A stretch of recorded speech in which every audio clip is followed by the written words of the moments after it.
This is it, people.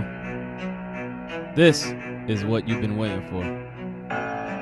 This is Everyday Celebrity Podcast. The podcast for everyday people with everyday problems, trying to find everyday solutions to accomplish everyday goals. Let's start the show.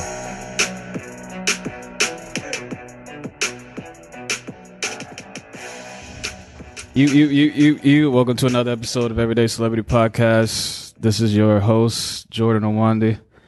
This is the number one podcast in Oakland, number one podcast in the Bay Area, and today is a special day. We have a very special guest to ramble about any and everything. I do have a certain subject we're going to talk about, but this is a person that I wanted to interview. And she is, when it comes to free spirits, when it comes to feminism, when it comes to style and fashion, and when it comes to black hippies, you think of this girl. Her name is Brittney Camacho. Welcome to the show. Hello. So stoked to be here. How was your day today? It was chill, just taking it easy, trying to relax my mind before we came here and got into it. Mm-hmm. So before we start talking about the nitty gritty, let's get a background on who you are as a person. Where are you originally from? So I'm originally from SoCal. I was born and raised in Orange County, actually, but I'm a first generation immigrant on my dad's side. So my dad was born in Orange County, like Laguna Beach, Orange County? So I grew up 15 minutes from Laguna. So Mission Viejo, like nobody knows where the hell that is unless you're like from there. But so wait. So when I say Laguna Beach, I'm talking about like the TV show. Yeah. So you grew up around that type of shit? I did. I used to run into some of those people like on the street, like. Pull the mic closer to you. Closer? Yeah. Like this? All right. Continue. Yeah, it was very much a bougie area to grow up in, but I was, middle class, upper middle class. So it was interesting to go to school with kids that had they're getting BMWs for their 16th birthday and living in these crazy custom homes. And I was just along for the ride, really. But yeah, my dad was born in Mexico City. So I'm a first generation immigrant on his side. My mom was born in New York, Queens. And they met. Wait. So your dad is Mexican and your mom's black? Yep. Okay. Well, was black. My mom passed away when I was 17, but we'll get there. So yeah, I grew up in Orange County. Both my parents met in high school in Santa Ana. So that's technically Orange County, but it's very much on the edge. So they decided they were going to bring up me and my sister in Orange County, which is cool. But, I grew up around a lot of white people. So when me and my sister went to school, it was us and 4 other people that weren't white. What did your dad do? He's a firefighter. He's been a firefighter for 28 years. Yeah. He's a Mexican firefighter? A Mexican firefighter. And the coolest part about that is my dad wanted to be a firefighter since he was a little kid, I bet he went through a whole bunch of racist shit with that department. So much racist shit. Being a shorter Mexican dude, trying to get on the force, he had all kinds of fucked up stories to tell me. But my mom's dad, my grandpa, he was a firefighter. He was the first black firefighter on, I forget what station he was at in Santa Ana, but he was the first black firefighter within that station. So when my mom and dad met and my dad realized what my grandpa was doing for a living, that was his mentor, And so my grandpa helped my dad pave the way to achieve his dreams and become a firefighter, which was it's been a really cool thing to see my dad do that my entire life, So your dad is a firefighter and your grandpa's a firefighter? Yeah. Okay. So yeah, it was I feel like my dad was What was your mom? My mom was a court reporter for a while. And then when I was born, she quit that job and, was a homemaker and then ended up doing interior design a little bit later into my life. And she had some other side projects. She made chandeliers and custom lighting and made jewelry, all kinds of stuff, Are you the youngest? No, I'm the oldest. So it's just me and my sister. My sister's 3.5 years younger than me. So it's just the two of us. And yeah, Orange County was a beautiful place to grow up in. But it was very closed-minded. A lot of people were racist and homophobic and xenophobic. And, you know, of course, my parents didn't surround themselves closely with people like that. So for a while I was in a bubble and I didn't realize like how toxic Orange County was until I really stepped back and realized like, damn, like this is Trumpville, you know, especially over like the last like 4 or 5 years. To say you're from Orange County, people look at you and they're like, ooh, like that's where you're from. Were your parents, how can I say this? Were your parents free spirits? Like if you were to, like, did they teach you like, oh, it's okay to be gay and all that shit? Yes, they did, like, but it wasn't overt. It, like, my parents had, you know, gay friends and they're on the younger side. You know, my dad is 51. My dad just turned 51, or was it 52? Anyways, my parents are on the younger side, so they were very much like open-minded, but I wouldn't say they were as free-spirited as I am. You know, like I'm like out here, like my dad thinks it's crazy that I smoke weed and like all this stuff. Like he doesn't disown me for any of this, but he's very opinionated about the way like I live my life at times. So I guess in comparison to their families, they were free-spirited, but not in the way that you and I would describe that term, you know? So your father's is Mexican, right? What did his family accept your mother? Because I've dated Mexican women in the past and their families hated the fact that they were with a black man. I've heard those stories, but that is not the case for my family whatsoever. It's very much a melting pot. Like I have aunts and uncles that are, you know, white or Vietnamese, you know, all that stuff. So my mom was very much taken in by my dad's side of the family when they were in high school, because the crazy thing is, so they went to high school together and my mom literally grew up like blocks away. So they were at each other's houses all the time. Like the family is very much like intermingled. So it was a crazy thing too, is I grew up not thinking that interracial relationships and marriages were an issue to some people, because my grandparents on my mom's side got divorced when my mom was really young, and they both remarried, and they both remarried white people. So I had an extra set of grandparents because of that. So looking at my mom and my dad and then my grandparents and the most of my family, I just thought like interracial relationships like weren't a thing in people's minds. And I vividly remember being in the 1st or 2nd grade and my dad picking me up from school and some little boy making a comment like, your dad doesn't look like you at all. He's way too light or something along those lines. And that kind of like broke the bubble, you know? What? So did you smack him? I should have, right? I fucking should have. But I remember vividly being like, what is he talking about? Like, what do you mean my dad doesn't look like me? Like, what kind of comment was that to even make? So, yeah, I mean, I feel blessed to have grown up in the environment where like that wasn't something that was a barrier in my mind. But now over the past, 20 years, I've learned as to why people have those notions and those hurtful feelings. But whose side of the family did you gravitate more toward? I would say my mom's side. My mom's side of the family. So I always think it's funny, like when I talk to like mixed race people, like if a person's all black mixed with black and white, or a person's mixed with black and Mexican, or black and or if it's black and something else, they always gravitate toward the black side. Why do you think that is? I was going to ask you why you think that is. For me, it was because my dad was at work a lot, so my mom would like take me to my grandparents' house or my aunt's house. Like my dad worked, like being a firefighter, when you go to work, you're at work for like 5 days straight. So of course my mom's going to take me, like we would go hang out with my cousins and aunts and uncles at my grandma's on my dad's side, but my mom would like take me to her family's house, So for me, that's the reasoning. But like, what would you say the reasoning? Do you know any people? I'm pretty sure you know someone who's like mixed with black and white, right? Of course, like one of my best friends is. Yeah, and then when you ask that person, what are you? They would normally say, I'm black. They wouldn't say, oh, I'm mixed with black and white. They would just say, I'm black off the rip.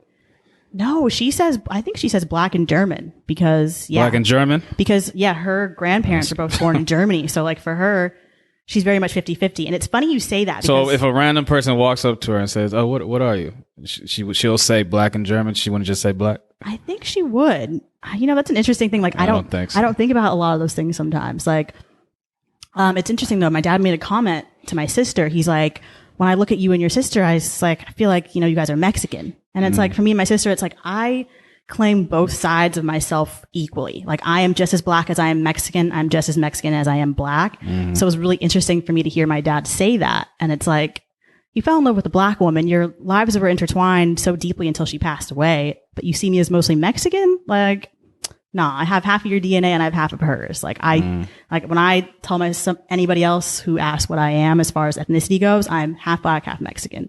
And I'm like 12% native, but I don't really know the details about that. So I don't talk about it. But yeah.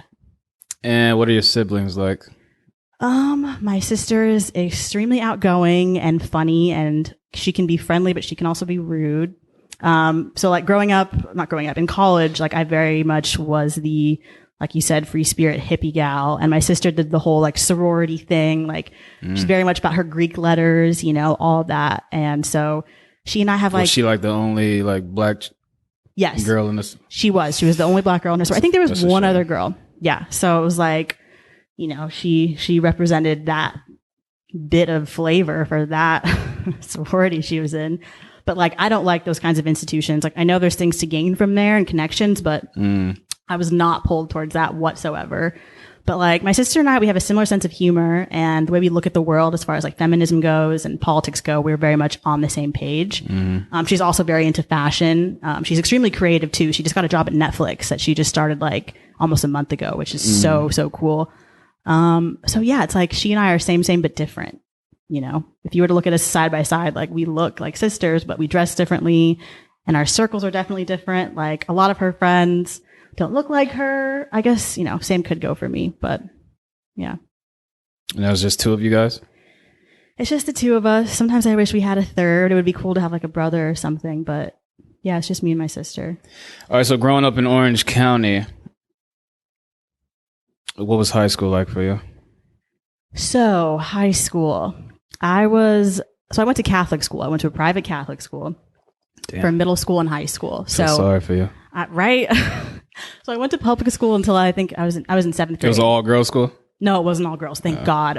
There was no way I would have made it out if it was just all chicks. No, thank you.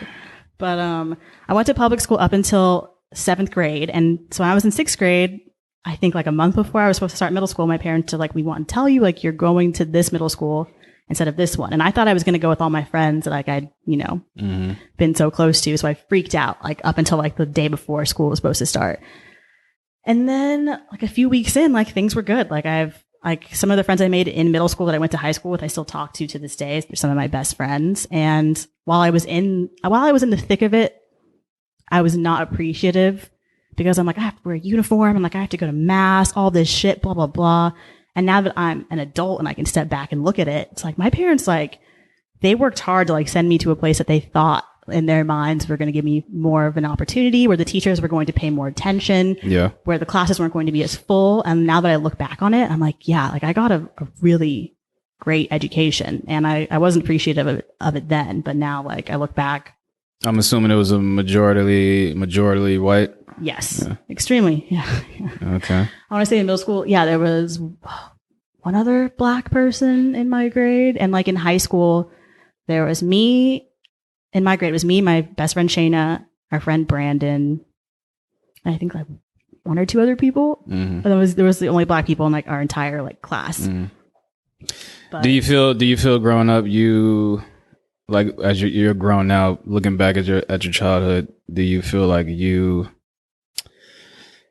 I mean, saying deprived will be a strong word, but do you think you were deprived of your culture, learning your culture? I will say, yeah, and I've had this conversation briefly with my sister. Like it would have been extremely beneficial to grow up around people that like looked like me and her and were going through similar things. Like we were kind of dealing with not even blatant racism, but like more of a covert version of it, to the point where it was like internalized. Like we didn't even recognize it in the flesh. Yeah. So like my hair is extremely curly, so is my sister's, and I used to wake up hours before school to straighten it every single day. Like that was a form of internalized racism because nobody looked like me, and like it wasn't just the representation in the media. Like I would go to school and no one would look like me, versus if I went to school, the kind of high school my parents went to, I would at least go to school and see other girls that looked like me. And I don't think I would have felt this pressure to be like, I can't go out unless my hair is pinned straight, you know? So things like that. I will say like the people that I went to school with were like incredible, kind people. I don't have enough of how do I word this? I wasn't broken by that experience. I mean, I didn't get to go to school with a lot of people that were, you know, there wasn't a lot of like ethnic diversity, but I will say that it didn't scar me. It would have been beneficial to go to school with people that were from different backgrounds, of course, but you know, in a way I had that experience and I'm able to bring that into adulthood and kind of look at that lens and, you know, understand internalized racism because of that, you know? Like my sister and I both worked through that. Now that's not a thing that I feel anymore. I'm very proud to go into a room and be Black and be Mexican and be different. But like before, I felt like I was taking up too much space. I had to shrink down. I had to make sure I blended in because of the environment that I was in. And now that I'm out of it, I can understand why people feel that way. You know how to speak Spanish? It's a damn shame. Really, it's a damn shame because me and my sister are the only two of our cousins pretty much that can't speak it fluently. And I attribute that to my dad started on become a firefighter the year I was born. So like when you start and you become a firefighter, like you have to pick up all those shifts. Like you're gone 6 days out of 7. Like you sleep at the fire station. Like, so my mom, she learned Spanish because she fell in love with my dad. She wanted to be able to communicate with his family. So my mom taught us like, you know, a few terms, numbers, you know, whatever. But while my brain was forming in those formative years when you're supposed to allow a child to learn how to become bilingual, my dad wasn't there consistently enough to teach us like, you know, apple, manzana, like that kind of thing. Like it was very rudimentary versus like if my dad were in the home more in my formative years, then I think I would have been fluent. But I have Rosetta Stone. I'm trying to learn. Like so many of my friends who are not Mexican at all can speak fluently, and I'm like partially inspired and partially just like ashamed. I'm like, God damn, why am I like not that level yet? Yeah. But you know. So what year did you graduate high school? 2011. And where did you go after that? I went to Boulder. CU Boulder. Colorado, Boulder. Yeah.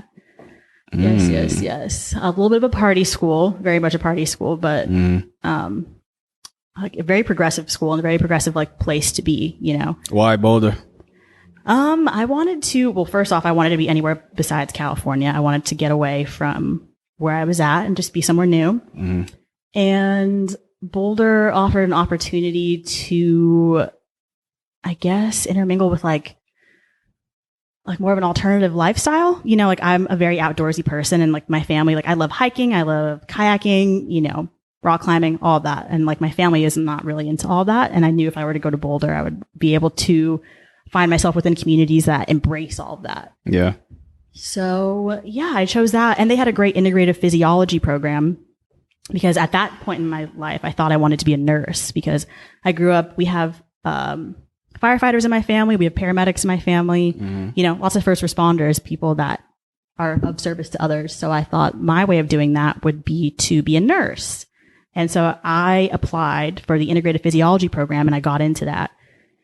And it was good for the first year of college. And then I quickly realized the kind of lifestyle a nurse lives and that was not for me. Like you have to be very dedicated to that, to like the sleepless nights, to the physical pain you see from people. And you have to be willing to be in the thick of it all. And I was speaking to people that were in some of my biology classes and that were, you know, doing pre-nursing stuff. And I was like, this is just not what I want to do. And I had a decision. It was like, I could go and become a nurse because I think that's what I should be doing. And because people in my family are doing stuff along those lines, or I could take this opportunity to kind of pursue something else that's calling me. And Boulder's also known for having a really good advertising program. Like their journalism program is bomb.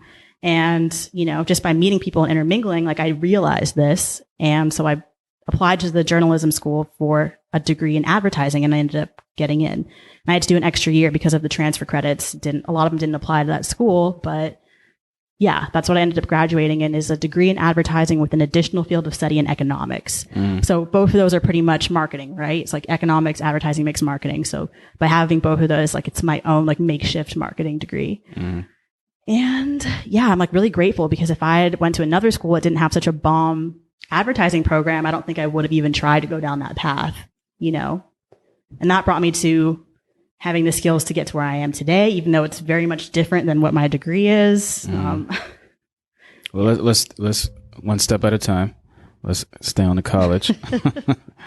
So when you went to college, I'm assuming you were like, what, 18? 18, yeah. 18. I went right after I graduated.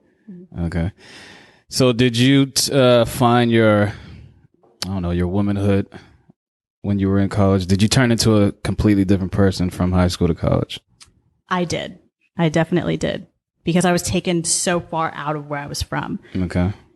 I had a lot of friends. In what way? I had a lot of friends who ended up going to school within California. So like they ended up going like an hour away from where we grew up, or like, 6 hours north. But it was all similar enough that of course, everybody changes when you go to college, right? Yeah. But the drastic change that I went from going to Orange County to Boulder, Colorado was like a whole new world, Like I was very much, I feel like I conformed more when I was in Orange County. When I came to Boulder, it was more of an opportunity to just be myself. And I saw people embracing who they were, even if it was weird or out there. And it made me feel more comfortable to kind of just like settle into that. That paired with like the music scene, like a lot of incredible music that I had never even heard of or been exposed to. Like I'm a huge fan of jam bands now. Like that is my genre. And I started getting into that a little bit when I was a senior in high school. But once I got out to Colorado, like that is the scene for jam bands. Like, Fish, like, is a huge thing out there. Lotus, STS9, like a lot of those bands, like I really got into once I went out to Colorado. Never heard of them. I gotta send you some playlists. I gotta send you some sets from nugs.net. But yeah, I mean, I like met a lot of my best friends there. And it was funny because there were a lot of California transplants from the Bay Area. So like a lot of my best friends that I'm still close to this day, we met in Boulder, and they were from the Bay and I was from Orange County. So like, I think I actually came to school with 7 people from my graduating class from high school to Boulder. One of them being my boyfriend at the time. So we moved out together, and like a handful of our like friends / acquaintances. And like, I want to say like 4 of them dropped out freshman year. And so like only a few of us like actually ended up graduating from the school. But yeah. Now, when I say, I mean, that was a good explanation, but what I meant was, like, when I say change, did you start experiencing with like drugs when you went to college? Did you start messing around with girls when you went to college? Did you become more radical with like protests, or did you become more into politics, that type of shit? Okay. Well, the psychedelics thing for sure. I definitely was. So I think there's. You seem like an acid type of girl. What makes you even say that? I want to know what makes you say that. I gotta know. You talk very fast, so I have heard that. Jesus. But yeah, continue. I'm gonna be talking at a snail's pace now. No, it's good. Go ahead. You don't have to change. I just got a lot to say, But yes, as far as psychedelics go, I started getting more into those and understanding how they can be used therapeutically. Was it your first time doing psychs? No. Okay. No. So you did it before you went to college? First time I did them was when I was 17 years old. Okay. And I went camping in Joshua Tree with like a handful of my good friends at the time, and it was a very transformative, positive experience. So that was mushroom psilocybin. That was the first time I had tripped, and that was the only time I tripped when I was in high school. And so when I came to Boulder, yeah, I experimented more with that, tried acid, tried mushrooms. And there was a bit more of an intention behind some of those trips, but some of them were just to party and to mess around. And at this point in my life, I haven't eaten psychedelics in quite a while, but I do think that they can be used for a lot of healing purposes. It's like some of these plants come from the earth. Like psilocybin was put here for us to utilize, I feel. Yeah. When it comes to like other research chemicals like 2CB and, some of this like synthetic things, I feel wary of. But when it comes to things of the earth, ayahuasca, peyote, mushrooms, like you have to think about, why is that there? Have you ever done one of those ayahuasca? No, but I will tell you. Thanks. I told myself when I turned 30, that's what I'm going to do. 2 years ago, I was like, I'm giving myself the time to do the shadow work, to get to the strong space mentally to do ayahuasca when I turn 30. That is going to be my initiation into my 30s, is to go on that journey. And I feel like you probably have heard, like, those aren't pretty. When you do ayahuasca, you purge, you throw up, you have diarrhea, like it's trapped terrifying. In a house all weekend. Like, well, I mean, to me, if I go and do ayahuasca, I'm going to do it with a shaman, probably somewhere in South America, where the medicine is from. And somebody who has administered medicine for a long time, because it is medicine. You know those people from South America, they come to America specifically to do ayahuasca little events. Okay. So of course, so you don't need to go to South America to do it. You don't need to go to South America, but if I want to have the herb that was grown from the ground over there, I want to be part of that space. Like, okay. I don't want, I'm all for people bringing the medicine to wherever it needs to be and wherever the ceremonies need to be held. But for me, I think it would be a lot more transformational to go where the medicine is from and to be with a shaman who has roots there. And I think that would integrate the energy of the earth that sprouts these medicines, right? Yeah. But yeah, especially within Oakland, because it's been decriminalized, like you could have there's ceremonies that go on here. There's been a lot of positive experiences. Yeah, I know a girl who puts them on. Yeah. What did she say about it? I mean, she says, I really don't get into it, but she just says the only thing I know from it, she brings someone from South America here to her house, and she has all these people in her house. They lock the doors. Oh my God! Whatever happens in the house happens. Wow. And then you step out the house 3 days later. That's really interesting to know that they do it in a home, because as far as the places that are the retreats, in South America or whatever, it's like an indoor outdoor space. So you're in the jungle and there's a spot to be indoors and a spot to kind of roam. Yeah, out here you're trapped. You're trapped in the house. Yeah, within I think the energy of the city too, you're very sensitive when you're on these herbs and when you're on these medicines. So I feel like even if you're not seeing other people in the outside world, you probably fucking feel that, right? When you're out in the forest and you're just with people that are doing the same thing as you, you're going to feel that energy. But if you're here and next door, shit's going down, maybe you can feel it on another level. So are you into politics? I am. I don't watch a lot of mainstream media, and I don't keep up with politics religiously because I feel like a lot of it is a song and dance. All right. Well, let me ask you this: Are you? Do you consider yourself a feminist? Yeah, I do. Did you get into that in college, or did you always think you were I think I've always been that way. That's how my parents raised us. My mom and my dad, I feel had a lot of balanced masculine, feminine energies within themselves and each other. And my dad, he just allowed me and my sister to feel empowered, and yeah, I think I've always been a feminist before I even knew what the word was. And now it's beautiful that people are able to conglomerate under this term. Well, a lot of people don't really know what the word means, because a lot of people, you ask them, well, what does a feminist mean to you? A lot of men, the majority of men, but some women will be like, oh, it's just women who hate men. People really be saying that shit? They do. So what defines feminism to you? To me, feminism it's about empowerment. It's about women realizing their divinity and realizing their importance within society and upholding that for themselves and each other. And you can be a man and be a feminist, of course, as we both already know, but it's about upholding the integrity of the feminine and allowing the masculine and feminine to be on the same plane, and for women to step into their own, because, over hundreds, thousands of years, that power has kind of been suppressed. And it's time to reawaken it and to reestablish it. That, to me, is what feminism is. Yeah, a lot of men don't know that men are actually born with feminine genes.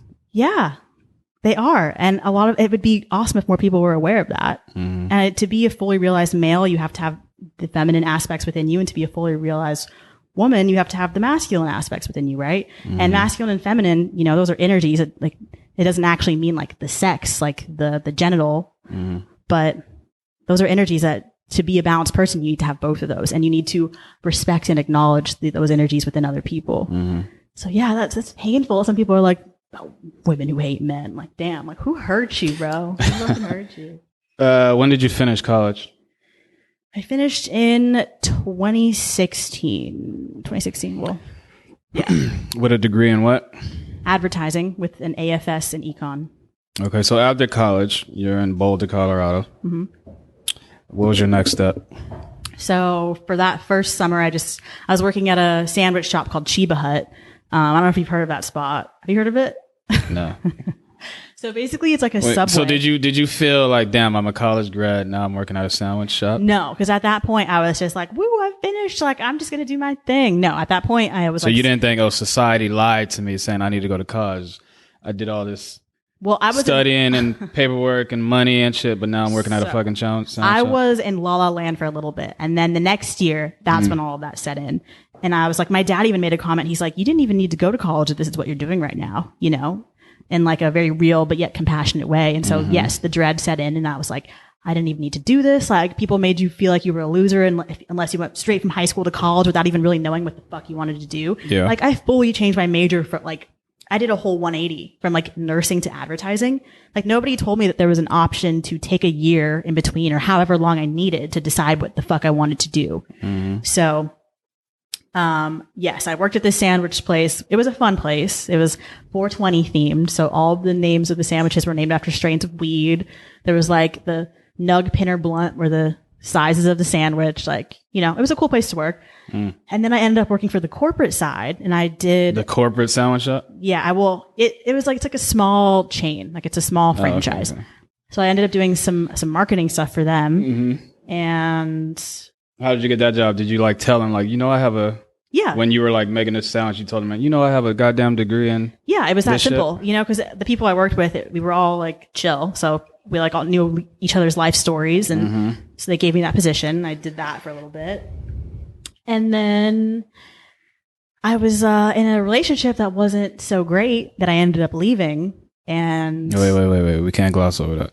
So, well, this is part of the transition into what I'm doing now. Like, it all links was up. Was this a college sweetheart? Or, yes. Okay. Yes, somebody that I met in college. You know, I'm not talking shit, not bashing, but it was not. Do you want to give him a shout out, like his name? You know, I think we shan't give any shout outs. Okay. I gotta ask, you know. But you know, it was one of those things where it was kind of like not a relationship that pulled you to be a better version of yourself. We were just kind of enabling each other's not so great qualities. And I kind of snapped out of it. And of course, you know, you can't blame your life circumstance on any other human. Like, we are fully in the driver's seat. And if you try to put the power anywhere else, you're doing it wrong. And you don't have a clear view of what reality really is. So I realized, you know, like, I care about this person, but I need to leave this situation. And I was talking to my dad about it. And he was like, cause I was living with this person at the time and I kind of felt stuck. And he was like, well, if you want me to, I'll come out there. I'll help you move back.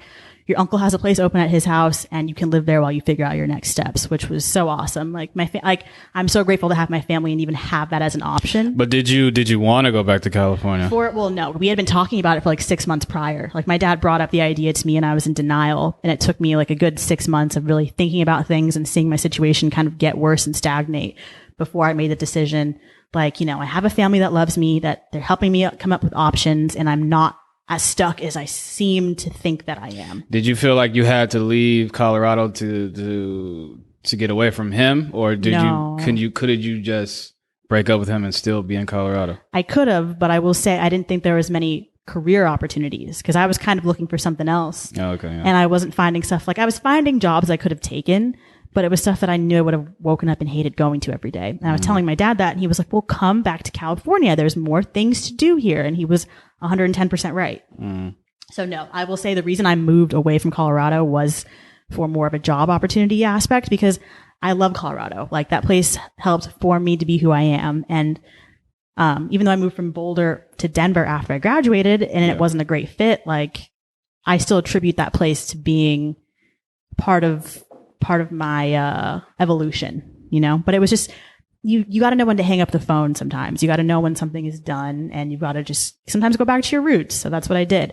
I kind of went back with my tail between my legs, even though my family welcomed me with open arms. But being, you know, how old, that happened when I was like 26. Yeah, I was 25.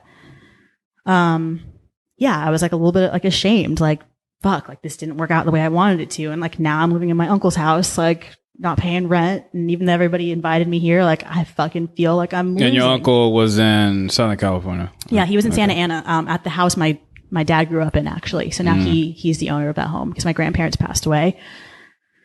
But so what was the first job that you acquired when you came back to California? So for a while, I want to say like 8 months, I just didn't have one. I was taking a sabbatical and trying to figure out what I wanted to do just off my savings. And, you know, my dad was like I have an aunt that works for AAA, and he's like, you should work with your aunt Lilia. Like, she has a job for you, like, you know, blah, blah, blah. And I was like, Dad, like, please I just need the patience and time to figure out something that like I'm going to have a fire behind. You know, I don't want just a stepping stone. I want my next move to be like a full blown next move. So you weren't passionate about advertising, what you went to school for? I mean, I was somewhat, but now I'm at the point where I'm not a fan of consumerism, and advertising goes hand in hand. I always find that interesting. Right? Like when people go to college. Oh, yeah.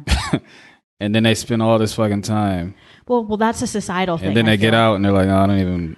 Right. Like for me, I thought that's what I had to do, right? Especially because I went to a bougie ass private school. Like I went to school with kids that went to like Brown and Harvard. And I was like I've got to go to school like right once I graduate. So like the option, like I didn't even have the mental capacity to realize that there were other options and that I didn't need to do that and not waste my time. But yeah, if I had the freedom to actually think about what I wanted to do, it would have been an A to B thing versus like this whole maze that I went through, which, you know, I don't hate. We have, there's beers in there if you want to get a beer. Yeah, go ahead. Sorry. So, no, I'm good. Can you grab me one? Yeah. Thank you.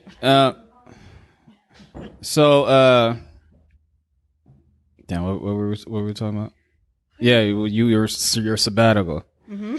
All right, so you're in LA. You're chilling for 8 months. Well, not LA, Santa Ana, which is an hour south. Yeah, well, Santa Ana, and you're chilling for 8 months. You're trying to figure out what's your next step as an adult.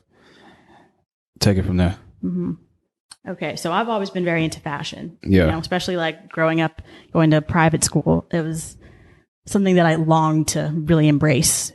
And so I was thinking about how can I be involved within the fashion industry with what I've got. So there's this company that I now work for called Dolls Kill.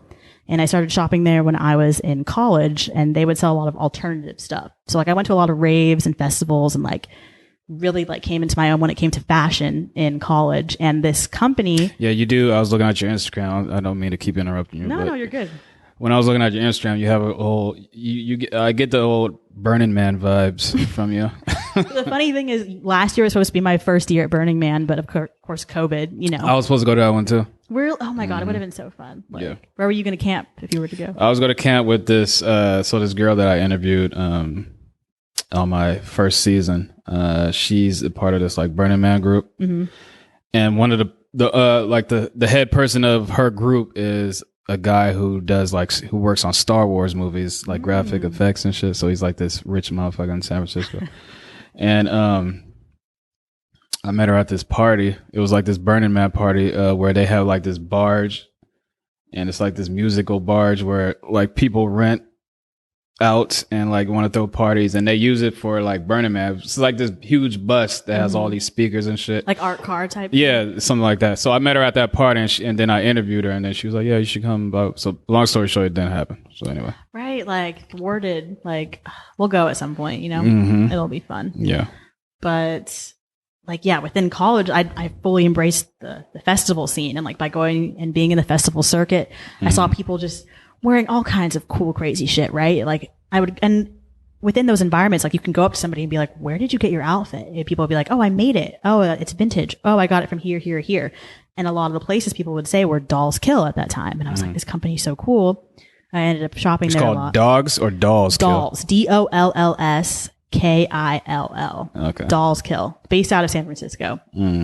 But, you know, this is a company that I thought was super sweet. And even when I was working at that sandwich place, when I was post-grad, I had a friend who asked me, like, if you could do anything you want to do right now, what would it be? And I didn't I didn't really have a specific thing in mind, but I was like, oh, this company Dolls Kill is so cool. Like, if I could be doing anything, I'd just be working for them, you know? And so while I was taking my sabbatical, I'm going to take this into an esoteric route right now. Oh, what? Esoterica, like of, you know, the other dimensions and spirituality. But that word's too big for me.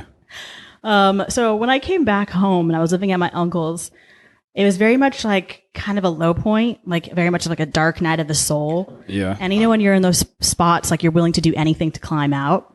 And so I started looking inwards, and I was like, I started looking into manifestation, the law of attraction, and I came across. So you became real spiritual. I became extremely spiritual, and I've always been very spiritual, but because the hustle and bustle of life had been slowed down and like all my friends were working you know, everyone around me is like doing their thing and I'm sitting still. I was kind of forced to push into that even further.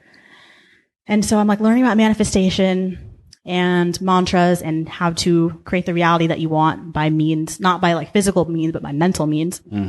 I come across teachings by this man named Neville Goddard. Do you know who this guy is? I don't. So he's a New Thought author from the 50s. And like I said, I went to Catholic school, but I'm not a religious person whatsoever. Yeah. But basically, Neville Goddard took the Bible and decoded it into a manifestation guide. And if you are to look at the Bible and read it not from a literal sense, but from like a mental sense, it is like a step-to-step guide on how to manifest reality and to alter reality. And I know it sounds nutty, and I thought the same thing at first. But, you know, when you get to a low point, you're like, I'm willing to try any fucking thing that's out there. Like, whatever. Just give it to me. Give me the serum. Let me see if it works. So I start listening to this dude Neville Goddard's lectures from the 50s. And he talks about the feeling is the secret. Like embracing the feeling of living in the reality that you want to be and believe that you are already that person. And that there's no choice but for you to align to that reality. So at that point, I'm like, fuck it. Like, I'm doing not shit right now, so let me try to align to the reality of a person who works in the fashion industry. Let me try to align to the reality of somebody who works for this company specifically. And a lot of it is like acknowledging reality, but kind of denying the what you see in the 3D and just knowing that what you want is already within the other realm. Is it like one of those speak it into existence type things? Yes, exactly. But you could use some of the Psalms in the Bible for like specific instructions, basically. So I started doing that, started messing around with that. And Audrey and I started hanging out and getting closer because she was living in LA at the time. Audrey, who's sitting next to me for whoever's listening. Audrey and I went to college. So this is videotaped too. It's videotaped too? Okay. For the people on YouTube, this is Audrey. This is Audrey. So she and I, we became friends in college, and then we met up and became even closer afterwards when I was living in SoCal and she was in LA. And she and I are both kind of on the path of like, okay, like what's our next step? Like what kind of jobs do we want? How are we going to like figure out where we want to go next? So like I would go to her spot in LA in Koreatown and we would just like sit there and like fill out applications and hype each other up, whatever. And I remember there were like several different positions at this company that I applied for. I applied for all of them. There was like a social media position. There was like a merchandise coordinator position and like a few others. And I just like kept applying and I applied for several different positions over months at a time. And, you know, I didn't have a certain expectation of the outcome. I just like knew what I wanted and like I was lighthearted about it because that's another thing that this guy teaches is to not attach too much importance to the outcome. Just know it's yours and not to push it. So for me, I was like, if it's meant to be, it's going to work out. And I remember being at her house at some point thinking like, you know, when you know something is solid, like you can think something through 1,000 times and there comes a point where you just know something to be true. Like I'm sitting in her apartment and I'm like, I just feel like this, like I know this is mine. Like I know that a job within this industry is set to be mine. And I sat in that feeling and it felt concrete. And I'm not kidding you, 30 minutes after this, as I'm sitting on her couch, I get an email for the first round of interviews at this company. So I'm like, what the fuck? Like, this is crazy. Like, I've been shopping at this place for years and I'm obsessed with this company. And like, now they're asking me to come in for an interview. And it was an interview for a social media specialist position. So I have a phone interview. It goes well. And then I go in there. And it's a group interview. So it's a group interview for I hate group interviews. You know, okay, so I will say if you are the kind of person who likes to shine the limelight, that's your opportunity to be like, I'm different. Like, I have something to bring. Like, group interviews, you can kind of work it to your own advantage, you know? But they're, like, intimidating as well. So. I hate them for different reasons, but anyway.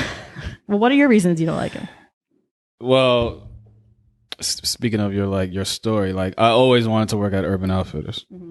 Because that's my favorite store, right? So when I was growing a long time ago, I applied for this fucking job to work there all the time for like many times. Never got an interview. And then one day I had an interview. I'm like, oh shit. And then I go there and it's like 20 other people interview. I'm like, oh, you guys are here for the entertainment? It's a fucking group interview. I'm like, what the fuck? So we're in this like circle with the manager in the middle of the circle. And she's like going down, everyone's telling them about themselves. And I'm way over here and it's going around. I'm listening to everybody. I'm like, this manager ain't even paying attention. So how the fuck? So obviously I thought like, this is a waste of time. So when it got to me, I was like, yeah, I'm Jordan.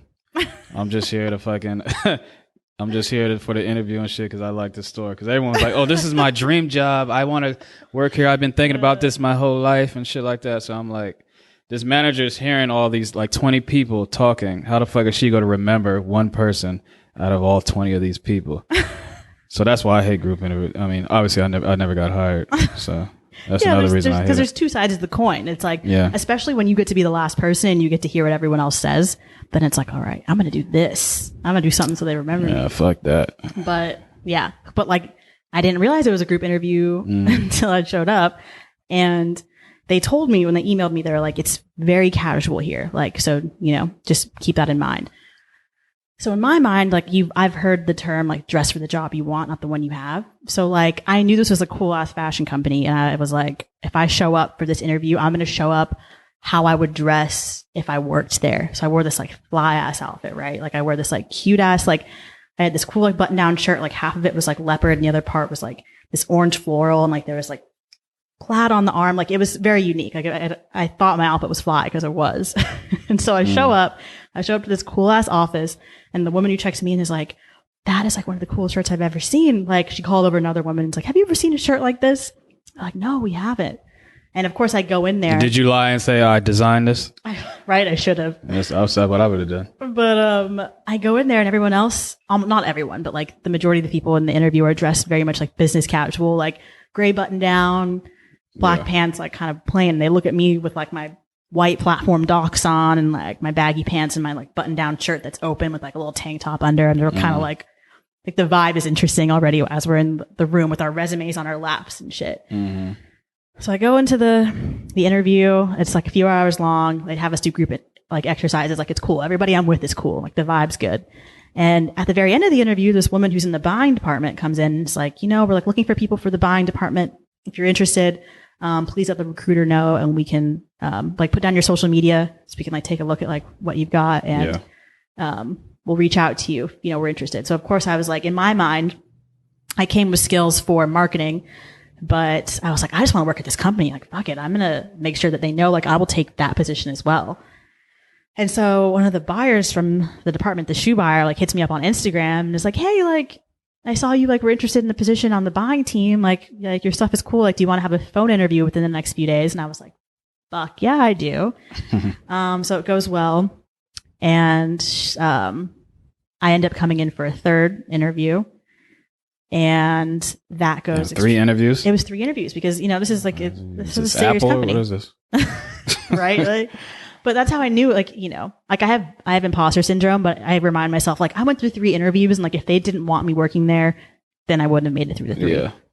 So I made it through the 3. And then I get this call from the woman who reached out to me on Instagram. And she's like, I know the position you applied for initially is very much different than the buying department. So she's like, I just want to let you know, like, do you want to take this path? Like, I know it's very different. And in my mind, it was kind of panic mode because it's like, I went to school for advertising and economics and like marketing would be the next step, right? Mm-hmm. But buying, there's so much more of an opportunity for individualism and creativity. I thought the closest I would ever get to working in the fashion industry would be to do marketing for fashion, not actually be the one like picking out the items. So to me, I was like, I might not have experience doing this firsthand, but I love fashion and I'm super interested in this company. So I'm just going to do it. And so that's like what I've been doing since then. So the store is the name of the store is not the name of the brand. Like, so let me explain. It's just a store that sells a bunch of different clothing. We'll get into that right now. So Dolls Kill has owned brands and they have brands that they outsource. So I work on the branded team. So we outsource stuff like Levi's and You Go Girl and, all kinds of stuff that we bring in. But we have 5 in-house brands as well that we have designers for. And they're all different aesthetics. So we have like Sugar Thrills, which is more like the girly, cutesy baby girl stuff. We have Current Mood, which is like the edgy girl stuff. Poster Girl, which is like cool Insta baddie stuff. Widow, Goth Girl, and Delia's, which was a really cool acquisition for us because that was a brand from the 90s that kind of fell off that people were really inspired by. So we acquired that brand, that trademark, and now we design for them. So it's a company that encompasses brands from all over the world as well as our own in-house brands. And so I work on the team that sources the brands from wherever. So was this job in San Francisco or so LA? The office was, before COVID, it was on 16th Street. And right now everybody's working remote and there's no office. We have an office in LA that we shoot at. So when you got the job, you had to relocate to the Bay Area. Yes. I was already living with my sister at that time. And because I knew I wanted to be in San Francisco and I was like interviewing in other places, because, the tech industry is big and there was a lot of startups. And so I was like, I just need a change of pace. My sister's out here. I'm going to move out there and live with her for a while I'm figuring this stuff out. So I was there, but briefly. But yeah, that's where I'm at now. And when did you get this job? What year? I got it 2019, September of 2019. So this is recent. Very recent. And so you just moved up here recently? Recently. So I moved in August. Okay. Yeah. So the whole time you came back from college to go back to LA, you weren't working at all? Nope. That must be nice. That's the thing too, is I was really grateful to have my savings account and the family members that were like, yeah, like, we know what you're doing. Yeah. We support you. Work at it, but we got you. And like, there's not a day that goes by where I am not grateful to have that base. Like, I don't let that go unnoticed. Like, I don't think that's like a common thing. There's a lot of people who would be in the spot that I was in with leaving the relationship and being in a hard spot and have nowhere to go and have to kind of jump from job to job just to like stay afloat. But that was not the situation for me. So I decided to take the most full-hearted advantage of that and like push myself to a point where I could be doing something that I felt good about.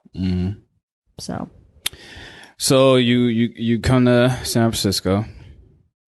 I'm pretty sure you visited here before many times before you moved. Yeah. My sister, she moved out here after she graduated and like I would come visit her and my friends that I met in the Bay, when I was in college. And I was like, this spot is so dope. The Bay Area is so dope. Like I need to be out here at some point. And I just knew I would. I just didn't think it was going to be in this way. But yeah. Were you in a relationship when you came here? When I came here? No, I was single. I was single. And how long did it take for... How long did it take for you to end up with the person you're with now? A few years. I ended up getting into a relationship, like I want to say 3-4 months after I moved here with someone who I, don't speak to anymore. But the person I'm seeing now, I met in like November. So from Colorado, from Orange County to Colorado to LA to the Bay, did you date a different type of man in every area? I sure did. Explain. I don't really consider relationships in high school like real relationships. Neither do I. But that's why it was interesting to go from high school with someone that I dated and then take that into college for a little bit. Like that's a really interesting dynamic. Yes. So tell me what type of man you dated in college and what type of man you dated in LA, and then the type of man that you normally date in the Bay Area. I will say, and how are they different? I will say that everyone that I've dated has been a reflection of who I am at the time. Because, like relationships and not just romantic ones, but friendships, everything, they're a mirror to who you are. So people who are attracting shitty situations, it's like, it's kind of harsh to say, but it's like there's something within you that is that person. And that's why you are vibrating on the same frequency to have found each other. So when I was in college, it was men that were, I guess, there's like a little bit more of like how can I even say this? Like frat boys? Definitely not frat boys. Oh my God. I've never, ever been that kind of person. Thank God. Shit. Good Lord. About to say this interview is over. It was just people that hadn't really dealt with some of their immaturity issues, I guess. Escapism was a thing for the people I dated back then.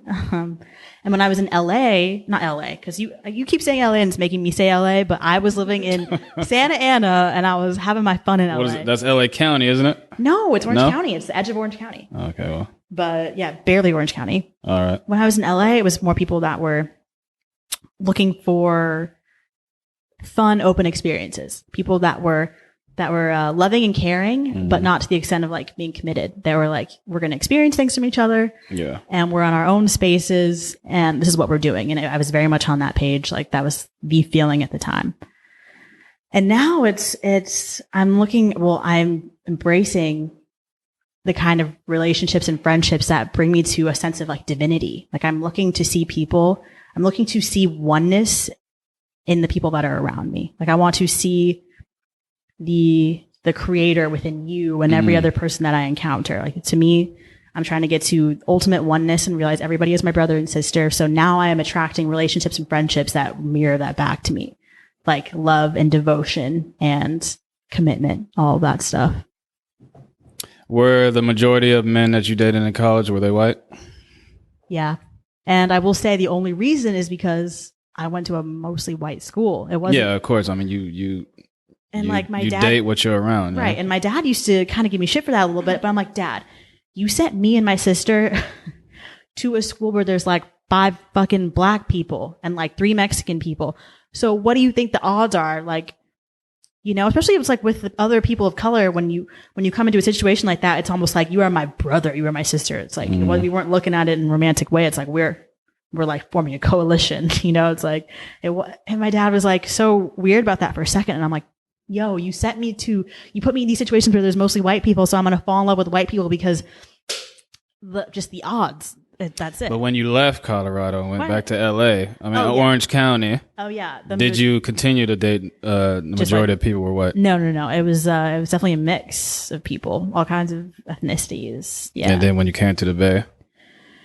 And when I came to the Bay, it was similar. Yes, it was similar. Like people from countries that I've never been to, you know, which was cool. And it showed me, it was like, it was never a bias where it was like, I like white dudes. It was just, and I do like white dudes. I don't have a preference for any type of man, but it just proved to me even more that I'm looking for the deeper aspect of that. You know, like it doesn't matter what you look like. If you're hot and you're cool, you're hot and you're cool. That's really all it is. Yeah. All right, so you are in a relationship currently now, right?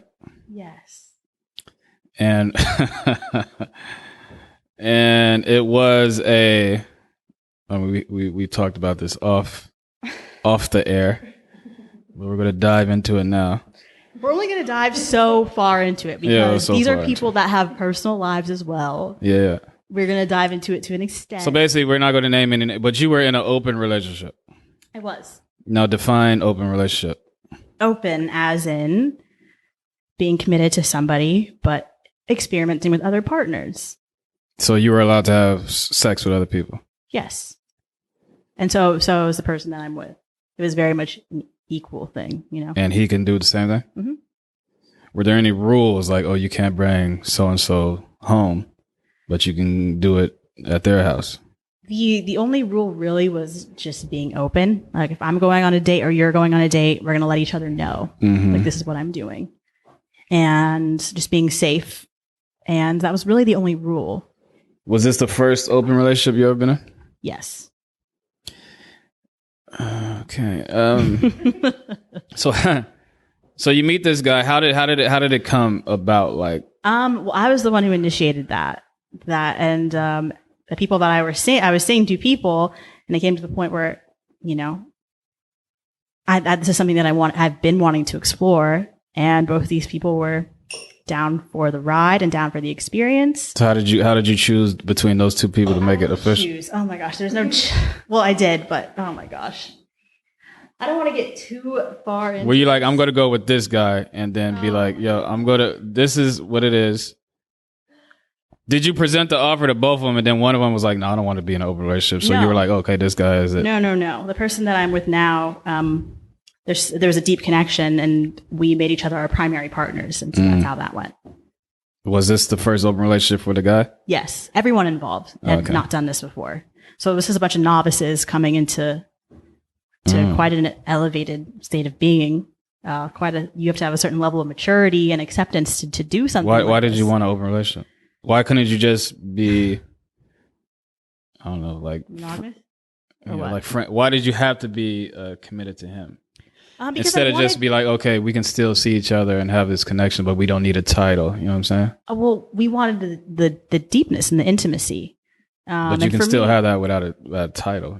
You can, without saying that this is my boyfriend. But when you add those things in, it kind of forces you to alchemize feelings of jealousy and feelings of insecurity when you bring those things into play. You know, it's kind of like you're playing with your own boundaries in a way. And like I had been doing, I was a serial monogamous, but not intentionally. So it was a way to kind of see how I could transcend the feelings of attachment and codependency and expectation. Do you guys live together? No. Okay. No. So that's that. All right. So, do you know who? Well, let me. Yeah. Do you know who Kevin Samuels is? Okay. So I know who Kevin Samuels is as of today. When you brought him up to me, I've got some notes. I've got some notes here because he really. Well, first of all, let me ask some questions first. Okay. All right. So the reason I bring up Kevin Samuels because he's blowing up on the internet, right? Right. He's a viral sensation, right? And a lot of women listen to what he says and they think they disagree on a lot of his views, but a lot of men are like, yes, Kevin Samuels, you're saying what we've been wanting to say for years and years and years.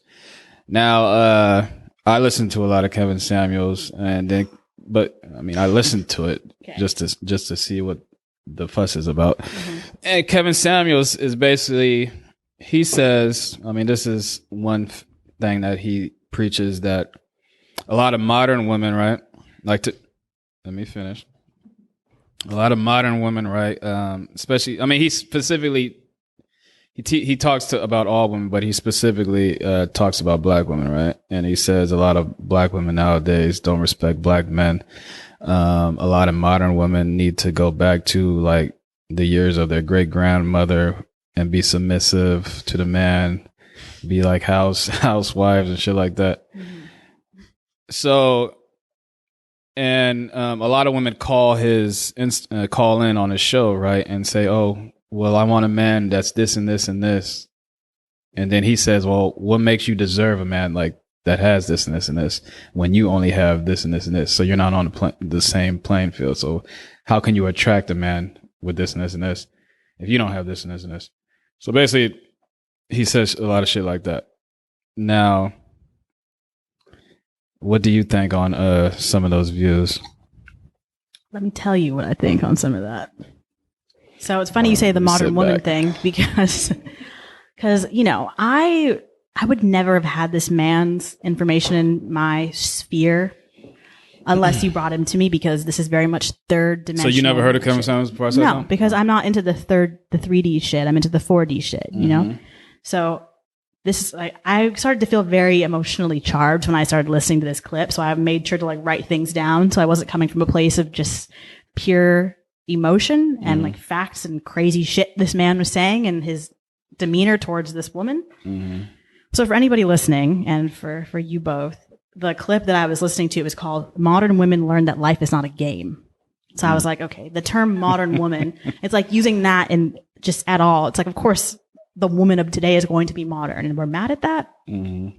So Kevin's talking to this woman, I think she's 25 years old, and she was saying how she wants to travel because she feels like there's more to be seen out there as far as the dating pool. Yeah. And was this a black woman? It was a black woman. Yes. Right. 25-year-old black woman. And so the audacity of this question too. So Kevin's like, how much money do you make? And the woman, not wanting to disclose such a personal thing, says, enough. Because she was saying, if I wanted to, I could go travel out there. And he was like, do you have enough money to travel? And they came to that. And so he says, what do you do for a living? And she was like, I'm a leasing consultant. Yeah. And so he's like, oh, so you're not rich. You can't come on here and bullshit me. And she was like, well, I wasn't trying to bullshit you. I just didn't want to say what my fucking paycheck is every month. And he just considered coming, like, what else did he say? He said, you come in here and make things unpleasant. Because she was just deciding not to divulge the depth of information that he was asking for. And this woman, by the way, if anybody who watches this clip, she was being extremely respectful, you know, listening to what he had to say, not acting in the way that I would have if some man were to come at me like that. Like, you were going to be like, tell me how much fucking money you make a month. And I said no, and you're going to tell me I'm being unpleasant. I would have not reacted the way she did. But it was rude because, okay, so you asked me to come on your podcast because you view me as a peer, right? And we're going to have a dialogue and come to different conclusions and have different ideas. This man, he is 50. So he is only like a year or two younger than my dad. And he was basically saying to her, it's like, do you speak to your father this way? Like, I'm your elder, I'm not your peer. And to me, I thought that was kind of sociopathic, because why would you have somebody come on your podcast if they're not A, your peer, or B, someone you look up to that you're trying to gain knowledge from? If you're going to bring somebody on your podcast that you look down on and you don't consider to be your peer, then call it the Kevin Samuels Hour. It's not a fucking podcast, you know, like the audacity of this man to call this a podcast when he wants this woman to come on and be like, I speak to you like I'm your elder. You are not my peer. It's like, why the fuck do you want to have her come on there? Okay, so let me say some other stuff that I wrote down, because I was appalled. I was appalled at what this man was saying. And let me tell you also that I don't like sitting in an echo chamber. I like listening to crazy, weird Republican podcasts, and like I like hearing other ideas. Views, yeah, but usually it's people that are coming to have a conversation and not just speak at each other. And so, all right, this dude was saying, he was telling her that she had a timeline for her body, because he was asking all kinds of invasive questions of like, how, like, when do you want to have children? Why are you not in a serious relationship right now? And he was saying 30 is too old to have a child. And she was an only child. And he was saying only children are problematic people, the most problematic people on the planet. How can you tell somebody? Only children? Only children. Some of my best friends are only children, and they're extremely empathetic, smart, kind, caring people. You know, people that have had a wound of being the only children. They didn't ask for that. So that was extremely crazy to me that he would say that to her and she didn't have any control over that. And let's see. He said to her, how do you plan on taking care of yourself to the end of your days if your relationship problems persist? This man is so fucking archaic that he fucking thinks that this woman will not be able to survive unless she gets married and finds a man who will take care of her if she stays a leasing consultant. Leasing consultants make fine money. This man is out of his fucking mind, and he just doesn't know how to adapt to the present day reality of things. And his wounded masculine was showing. His wounded masculine was extremely prevalent. What else did he say? Because I was like, this is fucking crazy. Like, I had to pause and like just like take a second. Damn. After like every few seconds, because it wasn't as if he was just talking at her, you know? This woman was so calm. Like, if me and that man were in the same room, oh, he would have hung up on you. Oh, he would have. Or would have beat his ass before then if we were in the same room. Okay, so he said, black women, this was crazy. Black women have been allowed to decide whatever I want to decide, I want to do it, I'll get it. He was basically saying that it was a bad thing that black women are deciding the timelines of their own lives. And that is part of what internalized racism stems from, is when you see a black man that's older than you, that's supposed to be on your side, telling you that he doesn't believe black women should be allowed to decide what they want to do and when they want to do it. And he said also, men control access to marriage, as if it's not a partnership. He also used the term breeding years, which was disgusting. Breeding. He said breeding years, and my skin bubbled up from the inside. I was like, ugh. This man really just said breeding like we're fucking cattle. And it was crazy to me that he said that women are the ones who decide when babies are made and when marriage happens, because I think we all know at this point that is not true. So I'm in the process of trying to donate eggs, right? And that is a long labored process, and it would take about 2 months. And if somebody wanted my eggs, I would get paid about $14,000. Now, sperm banks, you go and you donate your sperm, I think you get what is like $150, $200. Like that shit's like.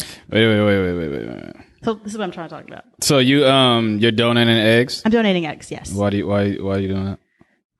Okay, so I'm not a huge proponent of progeny, the act of like reproduction and carrying on your bloodline. Like I have more cousins than I can count. I have like 12, 13 aunts and uncles. And I think having kids is just not really on my radar. It's not something that I really want to do. Have you ever been in love? Oh my gosh, of course. Yeah. Like true love. Okay. But for me, there's just different ways of living life. And so you don't want kids? Okay. So I don't want kids either. Well, I said I'm 90% sure I don't want kids. There's 10% of me that may want it. But here's my reasoning for donating eggs. The thought popped into my mind, I did some research, and of course I'm looking at POC that have donated their eggs. Because if you were to go on YouTube right now and you were to search, was that 14,000? Was that the game changer? No, it wasn't. It really wasn't. And I didn't start making this decision until I was making good enough money to know that it was a genuine thing that I wanted to do. Because there have been points where I've been like pressed for cash, and it's like I'm not going to do something so crazy just because I want cash. But now I'm at the point. This is why I'm making this decision.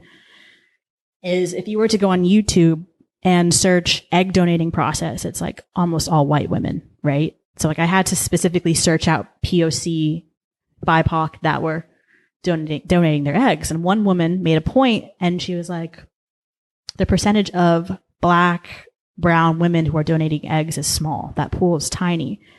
And she said, when I realized this, I felt almost an obligation and a responsibility to donate the eggs that I have. So that way people that look like us can have the opportunity to bring in babies of this lineage and of this color. So in my mind, I'm like, damn, like, even though I don't want to have kids. If you donate eggs, can you still have kids? Oh, of course. Okay. But it's interesting. Probably a stupid question, but no, it's not a stupid question at all. Because if I were to decide to stay in the city that I donated my eggs in, they ask you to be a part of a program where I forget what the name of the program is, but basically where everybody that was in the situation to begin with is alerted. So that way, in case these two kids run into each other, they know what's up. So like if I were to donate eggs in San Francisco and somebody were to take my eggs and have them, and then a year later I decided to have a baby, like there's a requirement to like why would you even want to know? I mean, like if I was a woman and if I donated eggs or if I donated my sperm, I wouldn't want to know. Why would you have too much? That this kid is across the street from me and that's my eggs. I mean, my sperm that made him. Like, it's too much for you? I mean, it's not too much, but I mean, imagine me walking down the street and then some kid walks, it's coming this way, I'm going this way. And then he's like, damn, this motherfucker looks exactly like me. You look similar. I think I know that dude. Yeah. Yeah. Like, I wouldn't want to know that shit. I mean, I would keep it open, but I mean, of course, a lot of the times people do that stuff, you never hear from them again. I have one friend that I met through Audrey, actually, who just met up with her birth mom within the last year, and it was like a great, cool thing. So it's like I would give them my name, my number, my information in case that kid ever decided they want to reach out, but it wouldn't be like a weird thing where I'd like check in, you know. And what was I? Some random question, but what if the kid wants to reach out and then he's like, "Can I call you mom?"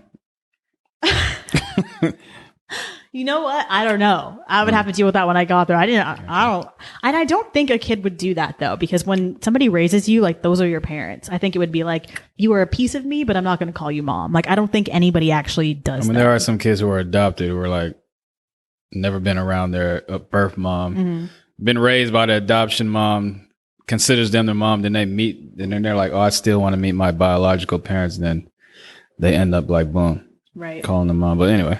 Right. But the reason I even got on this tangent of donating eggs is because this man doesn't realize that women are actually like, to me, there is no power. There should be no power struggle because men and women, if everything were balanced, we see each other on the same playing field. But if I wanted to have a baby right now and I had the money, I could go to a sperm bank and have that artificially inseminated within me and have a baby that shares my DNA. If a man decides he wants to have a baby with his DNA by himself, he has to find a woman who is willing to participate in that. Even if he were to do the test tube insemination, they have to put that into a woman who agrees. So I could do this fully by myself and not have another human being involved except for the people that are helping me through the medical process, versus a man doesn't have that option. at all. It doesn't matter how much money you have or power you have. There's another woman that has to be involved in that. And that's that. So to hear Kevin coming from this place, it felt like a delusional, wounded masculine thing. Like, I don't want to project onto him, but it seemed like I could only imagine that his father either wasn't very present or had a toxic mindset, because the embodiment of the masculine is to support and devote to the feminine. And the feminine, the archetype of that is to accept the energy and to accept the devotion and the love and be as is. If you're going to look at the fundamental archetypes. So for him to take from, instead of adding 2 women, that proves that somebody hurt him at some point, and that's a wound, and that's just bleeding through. Yeah. And so, yeah, I was very much not a fan of that content. It was very much 3D shit, and I'm looking for 4D shit, you know? Mm-hmm. Where are you at in the egg donation process? Right now, I'm still just filling out my application. So I hit up UCSF, and they have a pretty good program. And they sent me this like really long ass application. So like, and every time I fill it out, I start like getting I have a little bit of anxiety. So it's taken me a minute. Are they asking you like crazy ass personal questions? Have you ever done drugs, or like, does anyone in your family have Down syndrome? Shit like that? Like when did you last STD test, like all kinds of stuff. And for me, it's kind of crazy too, because my mom, she passed away from Lou Gehrig's disease when I was 17. So Lou Gehrig's disease, ALS, is a neurological disease where basically like your neurons like stop working, and so basically you become paralyzed and everything stops working and you die. And there's familial ALS and there's genetic mutational ALS. And my mom had the genetic mutational type, so nobody else in my family had this crazy disease besides my mom. And I'm like filling this shit out, and I have to put that my mom died of ALS, and in my mind I'm like, is this gonna like fuck up my chances of being able to donate? You know, like it might, but you have to be honest about all that stuff. And it's like, every time I go to fill out more of the application, it's like more really intense questions, which trigger other parts of my mind. And I'm just like, fuck, like there's a lot going on here. Do you feel like Black women are seeking eggs, or is it more like I do. I think anybody with money is seeking eggs. Because I don't hear a lot of Black women like, oh, I don't have kids, I want to go get eggs. I mean, it might not be as prevalent right now, but we are in the age where Black women are like, if I don't have a kid, fuck it, I just ain't gonna have kids. Right. And a lot of them are that way, but there's still women that feel the opposite. And I think when it comes to, you know, buying eggs that have been donated, it's about your income. And of course, there was a big income gap between white people, Black people, white people, people of color. Now that gap has been closing rapidly. So you're seeing more people of color with the ability to even have that outlet. Black couples who may have had to just give up are now able to have this area unlocked because they have the income. And so it would be cool to add to the supply, you know? How do they come up with the price? Like, how do they come up with that $14,000? You know what? Eggs? Okay. So I know part of it is because of how intense it is. So if I were to do this, there would be a shot that I would have to inject in myself almost every day to enlarge my ovaries. And that alone is painful. And because of that, you can't have sex for like the 2 months that you do it. So you have to like be celibate, inject this stuff in within you. And I think there's like a 2% chance that it can like fuck up your ovaries permanently. So they pay you all this money in case something does happen. Not only that, you have to go in for checkups like every other week. So if you have a 9-to-5 job like I do, it's like I have to alert all of them of that. Like that's taking away from my team. Yeah. And it's just like, it's a hard process. And like the process of actually extracting the eggs, I think is painful. So I think it's the time, the energy, and the risk is where that comes from. So you're saying your eggs will be the same price as Serena Williams' eggs? Well, okay. So if we're talking on the surface level, yes. But I feel like there's all kinds of weird conspiracy level shit that's going on as far as genetically modified people. Like you could pick what eye color they have and their level of athleticism. Like I think to people like you and I who have the knowledge that we do, yes, technically my eggs would be just as much as Serena Williams, but I think it's a lot deeper than that. I think there's people that have been doing shit undercover and that are paying crazy money for that. I don't think my sperm would be valued the same as LeBron James's sperm. Maybe not, but you never know. So, this is the point of the podcast where I let you promote, like self-promote anything you want to self-promote. Like if you want to give people your Instagram, if you want to give people, I don't know, if you want to promote your, like, what's that store? Kills Army? What did you say it was? Dolls Kill. Dolls Kill. They don't need any more promo. They've got plenty of promo. Well, I will say, my handle is at Brittney Camacho, BrittneyCamacho. It's a lot. It's a lot. You might not write that down, but you should. And I mean, in the future, I'm trying to come up with the podcast of my own, as I told you. I want to intersect spirituality and social politics, feminism, all of that.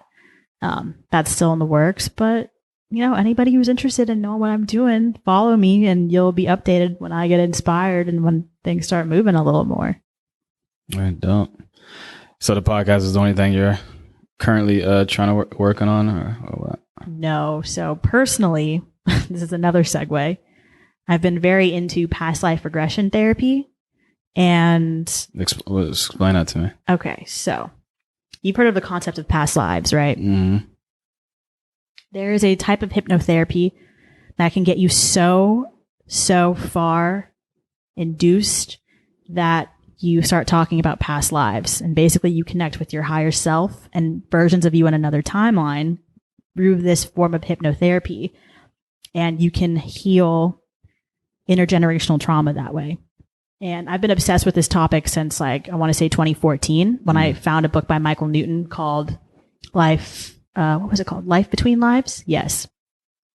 And yeah, like I've been studying this for years and years. And I think my next step is to learn how to do the qualitative healing hypnosis technique and do that for whoever I come into contact with. You regress them back into their past lives and you heal that intergenerational trauma, and, you make connections.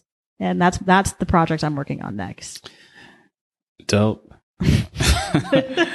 I feel, when it comes to therapists and shit like that, right? I feel like if you haven't been through the shit, then don't try to give me advice about the shit. I feel that. That's so have you been through a lot of trauma in your past? I mean, if we're going to compare it to the world, maybe not. But, like I said. Because, it sounds like, don't take this in a bad way. It sounds like you lived a very you heard the curated even keel life. You know what I'm saying? I went through, my mom, when she had ALS, she got diagnosed when I was 13, passed away when I was 17. And, she became paralyzed slowly until her lungs stopped working. And that formed a lot of, like, who I was as a person. I pulled out of school my junior year and did school online to take care of her. So, you heard the highlights, but I have been through a lot of trauma. I've been in abusive relationships, and I'm not trying to have like a contest of like my trauma versus this trauma. But, that's what I wasn't trying to imply that. I've been through enough that I can speak from a place of like true empathy and knowing what it feels to be suicidal and to see people that you love slowly fade away and how to come back from that, but I'm not going to deny that I have had a dope life and I haven't dealt with a lot of pain that other people have. Yeah, having a dope life is nothing to be ashamed of. True. Yeah. All right, well, Brittney, thank you very much for joining me on Everyday Celebrity Podcast. It was a fun conversation getting to know you. So glad you had me. This was so fun. Yeah, I'm hopeful that you do have a podcast because you do have a voice I think that people would gravitate toward, especially in women. And the way you talk is very, just captures the room. Like people would like stop what they're saying just to hear your voice, I think. That means a lot, like from the bottom of my heart. So yeah, I think I wish I give you advice like you should definitely pursue, starting your podcast. I don't know if you needed to hear this, but I did. The first thing you need to do is just fucking push record and just do it. That's how I started mine because I'm not really a talker. Everyone, if you talk to people who know me and you tell them, "Oh, Jordan has a podcast," like they were like, "What? This motherfucker doesn't. He's quiet.